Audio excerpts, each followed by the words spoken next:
প্রিয় দর্শক আসসালামু আলাইকুম। আমি ডক্টর বজলুর রহিম রিপন, মেডিকো হসপিটাল রেস্টিপাড়া টাঙ্গাইল থেকে আপনাদের সবাইকে জানাচ্ছি শুভেচ্ছা। প্রিয় দর্শক, ব্রেন স্ট্রোক পরবর্তী সময়ে যে প্যারালাইসিসটা হয়, এই ধরনের প্যারালাইসিস রোগীদের ক্ষেত্রে কেন দ্রুত পুনর্বাসন প্রক্রিয়া প্রয়োজন বা রিহ্যাবিলিটেশন প্রয়োজন, আজকে আমরা সেই বিষয়টি নিয়েই কথা বলবো।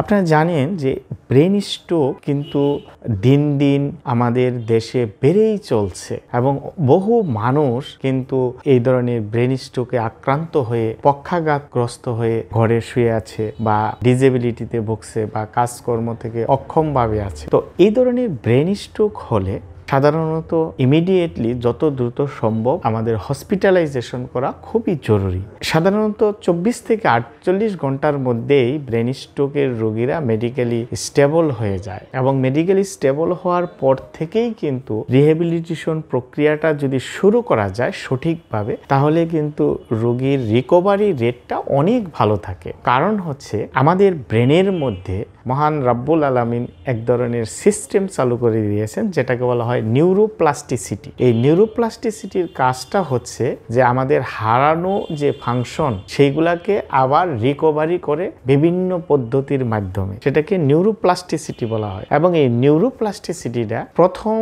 3 মাসের মধ্যে সবচেয়ে বেশি কার্যকরী থাকে এবং এই সময়টাতে যদি সঠিকভাবে রিহ্যাবিলিটেশন প্রক্রিয়াটা শুরু করা যায়, তাহলে কিন্তু এই ধরনের ব্রেন স্ট্রোকের রোগীরা কোনো ক্ষেত্রে পূর্ণাঙ্গ রিকভারি হওয়া সম্ভব।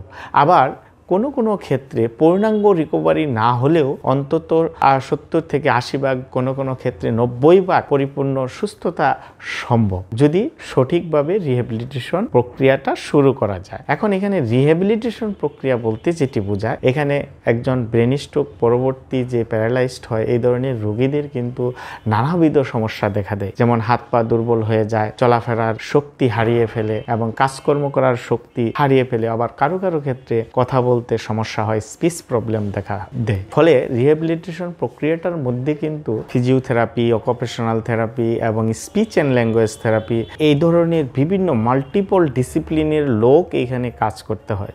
সুতরাং রিহ্যাবিলিটেশন প্রক্রিয়াটা যদি ইনস্টিটিউশনাল বেসড হয়, তাহলে কিন্তু রিকভারি রেটটা সবচেয়ে ভালো হয়। এবং অ্যাটলিস্ট যদি ইনস্টিটিউশনাল বেসড নাও করা যায়, কমপক্ষে একটা রিনাউন্ড ফিজিওথেরাপি সেন্টারে গিয়েও যদি রিহ্যাবিলিটেশন প্রক্রিয়াটা শুরু করা যায়, তাহলেও কিন্তু ভালো রিকভারি পাওয়া যায়। তো এই ধরনের রোগীরা সাধারণত দেখা যায় যে সচেতনতার অভাবে তারা বাসায় বসে থাকে, ফলে দেখা যায় তাদের হাত পা অচল অবস্থায় থাকে, চলাফেরার অক্ষমতা হারিয়ে ফেলে, অনেক সময় জয়েন্ট শক্ত হয়ে যায়, মাংসপেশিগুলো দুর্বল থাকে, কন্ট্রাকচার ডেভেলপমেন্ট করে চলাফেরার সক্ষমতা একবারেই হারিয়ে ফেলে শুধু সচেতনতার অভাবে। আবার আমাদের অনেক সম্মানিত চিকিৎসকও আছেন যারা মেডিকেল হওয়ার পর বলে দেন যে বাসায় যে ব্যায়াম করবেন, শুধু এর মধ্যেই থাকে। তো রোগীরা বাসায় গিয়ে ব্যায়াম করার চেষ্টা করে, আসলে বাসায় গিয়ে ব্যায়াম করবেন এই কথাটা কিন্তু চিকিৎসার সাথে সম্পৃক্ত নয়, কারণ এটা হচ্ছে একটা মেডিকেল ট্রিটমেন্ট। আপনার এক্সারসাইজটা হতে হবে according to the medical science. যে